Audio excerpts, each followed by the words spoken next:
आपको ये अच्छे से पता है कि इस दुनिया में बहुत सारी ऐसी चीज़ें होती हैं जो देख के मन खराब होता है हमारा।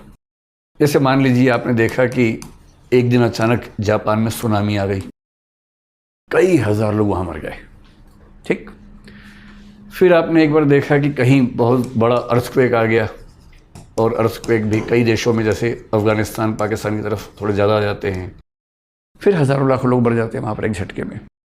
महात्मा गांधी ने एक बार बहुत गलत कथन कह दिया था बिहार के भूकंप के बारे में कि ये जो बिहार में जो भूकंप आया है 1930s की बात है, ये भूकंप सवर्ण समुदाय द्वारा तथाकथित निम्न जातियों के खिलाफ किए गए अत्याचारों का परिणाम है। ये महात्मा गांधी कह गए 1934 के बारे में।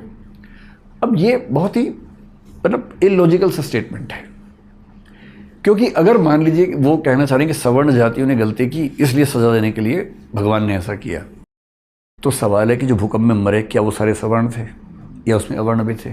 हर तरह के लोग थे, छोटे बच्चे भी थे, बहुत बूढ़े भी थे, कई ऐसे छोटे बच्चे जिनको ये भी नहीं पता कि सवर्ण क्या होता है वर्ण क्या होता है, वो भी उसमें मर गए। तो ये व्याख्याएं मन बहलाने के लिए बेशक अच्छी हों, लेकिन लॉजिकल पैरामीटर्स पे कभी खरी नहीं उतर पाती हैं। ठीक वैसे ही सुनामी हुई, अर्थक्वेक हुआ, हज़ारों लाखों लोग मर गए, क्या गलती थी उनकी, क्यों ऐसा हुआ? आप देखेंगे कभी कभी तो क्या होता है, किसी मॉस्क में या किसी टेम्पल में, किसी मंदिर में या किसी मस्जिद में ही ऐसी घटनाएं घट जाती हैं। पिछले साल या उसके पिछले साल जब मक्का में लोग गए हुए थे अपने हज के लिए, वहीं पर भगदड़ हो गई थी, कितने लोग मर गए थे। केदारनाथ में ऐसी ट्रेजेडी हुई, कई बार ऐसा हम सुनते हैं किसी मंदिर में भगदड़ हो गई, कई लोग मर गए। तो यहाँ पर जो फिलोसॉफिकल प्रॉब्लम आती है वो क्या आती है? प्रॉब्लम ये है, अब मैं उस प्रॉब्लम को समझा रहा हूँ आपको। स्टेटमेंट नंबर 1 ये है कि गॉड इज ओमनीपोटेंट, यानी कि ईश्वर सर्वशक्तिमान है। ये सारे धर्म इस बात को मानते हैं, जो भी ईश्वरवादी धर्म मानते हैं इस बात को। ईश्वर कुछ भी कर सकता है, उसकी पावर के बियॉन्ड कुछ हो ही नहीं सकता, पत्ता भी नहीं हिल सकता। आपने ये वाक्य सुना होगा।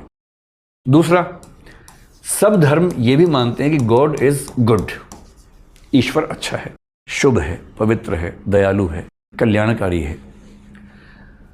अब सवाल है कि इन दोनों स्टेटमेंट्स के होते हुए इस दुनिया में ये चीज़ें हो सकती हैं या लॉजिकली इनकंसिस्टेंट हो जाएंगी।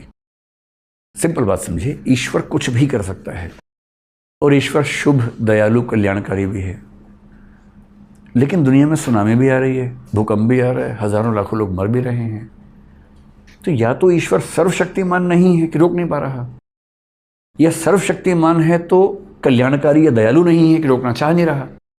ऐसा कैसे हो सकता है कि वो सर्वशक्तिमान भी हो, कल्याणकारी भी हो, और फिर भी दुनिया में ऐसी बुरी चीज़ें हो रही हैं? ये प्रॉब्लम सेमिटिक धर्मों के लिए, यहूदी, ईसाई, इस्लाम के लिए सबसे मुश्किल प्रॉब्लम मानी जाती है। इसकी व्याख्या करने के लिए 50 रास्ते निकाले गए हैं, लेकिन आज तक एक भी व्याख्या ऐसी नहीं है जो सुन के आप लॉजिकली सेटिस्फाई हो जाए कि हाँ समाधान हो गया इस बात का। नहीं हो पाता है।